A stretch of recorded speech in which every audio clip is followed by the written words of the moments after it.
Okay, so tajuk 3.2 adalah tentang persuratan. Okay, persuratan ni maksudnya mereka meluahkan ataupun mereka mengeluarkan idea mereka ataupun mereka punya keintelektualan itu berdasarkan pengetahuan yang mereka ada dalam bentuk sama ada dalam bentuk batu bersurat ataupun dalam bentuk inskripsi. Okay, mereka menulis pada permukaan batu lah. So itu menunjukkan mereka itu sudah ada ciri-ciri pengetahuan yang luas pada masa itu. So maksudnya, okay, dalam tajuk ini awak kena tahu tentang persuratan di kerajaan alam Melayu itu, di mana bukti-bukti yang ditemukan. Okay? Contohnya dalam kerajaan Funan, okay, dia cerita ada penemuan batu bersurat yang paling awal adalah di kerajaan Funan bertarikh abad kedua. Okay, kemudian dekat kerajaan Champa, okay, ada penemuan batu bersurat yang paling tua di Kautara. Okay, tarikh dia adalah 192 Masihi. Okay, ada dijumpai 206 buah batu bersurat selain yang dijumpai di Kautara tadi.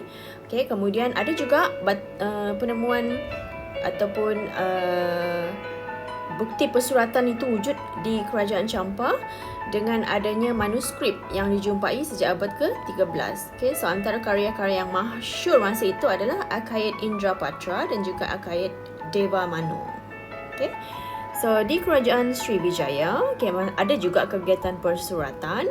Okay, buktinya diorang jumpa batu-batu bersurat seperti Karang Brahi dan juga Palas Masema yang bertarikh abad ke-7. Okay, jadi apa cerita batu bersurat ini? Tentang kepentingan taat setia kepada raja.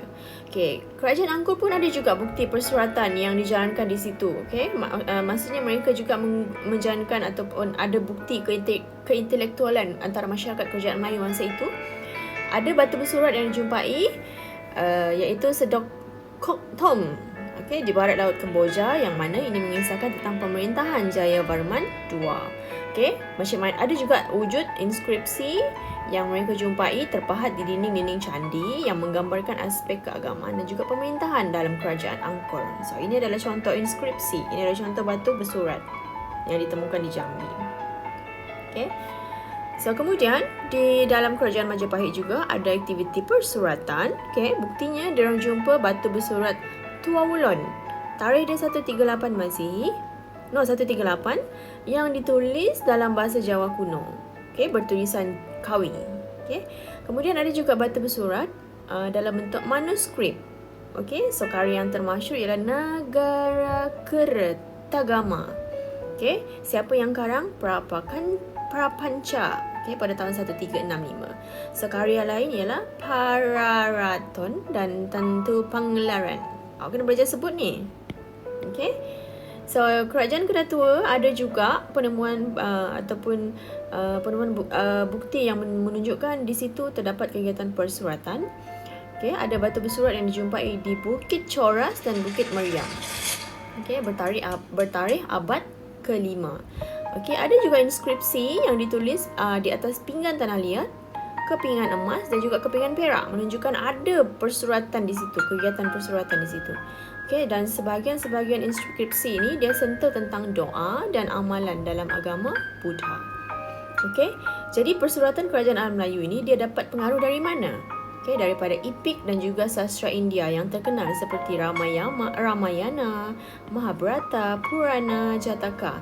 Okay, kemudian mereka translate ke dalam bahasa tempatan di alam Melayu. Okay, jadi bila Islam datang, okay, selepas kedatangan agama Islam, sastra ini dia tukar dalam bentuk syair, gurindam, okay, cerita hikayat, nazam. Okay, itu adalah mempengaruhi persuratan Melayu masa itu. Jadi apa yang mereka tulis? Mereka tulis tentang kehidupan Nabi-Nabi, contoh Nabi Sulaiman, Nabi Muhammad, okay, dalam cerita-cerita Islam itu. Okay, jadi ada beberapa karya yang terkenal, contohnya ini. Hikayat Nabi Bersyukur, Hikayat Wafat, Hikayat Bulan Berbelah, Hikayat Nabi Yusuf.